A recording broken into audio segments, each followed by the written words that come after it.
Radio Adventiste Bethany de Pétionville, la radio qui vous parle de Jésus.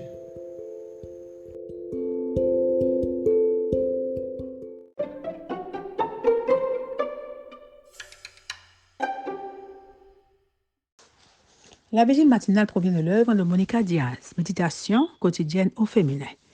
La méditation de ce matin, aujourd'hui, 21 mars 2024, est tirée de Éphésiens 4, versets 23 et 24.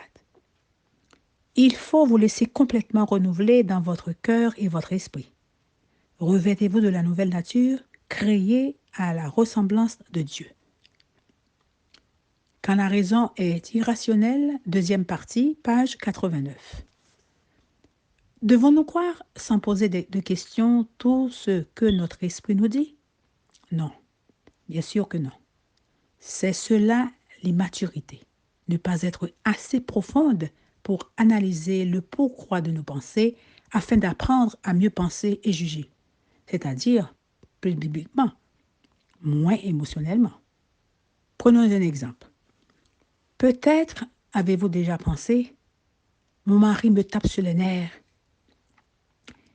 Si vous analysez bien cette conclusion de votre pensée, que vous vous répétez dans votre monologue interne, vous vous rendrez compte que votre mari ne vous énerve pas. Vous vous énervez à cause de son comportement. Et finalement, ce qui génère en vous cette émotion incontrôlée, ce n'est pas tant ce qu'il a fait ou dit, mais le fait que vous n'ayez pas été capable de comprendre et de donner la bonne perspective à ce qu'il a dit ou fait afin que cela ne vous conduise pas à perdre votre paix intérieure. Puisque vous ne pouvez pas changer les autres, bien que vous puissiez prier pour eux, il est important que vous travaillez sur ces croyances intérieures qui peuvent vous transformer en cocotte minute. Voici 3 questions que vous pouvez vous poser lorsque vous êtes assailli par un dialogue intérieur qui vous fait du mal. Ce que mes pensées me disent, est-ce objectivement vrai ou s'agit-il d'une exagération de ma perception? Est-ce que je soumets cela au Christ comme le validateur de tout ce que je pense? Cela correspond-il à ce que la Bible me dit de penser? Voici 3 principes bibliques sur la façon de penser.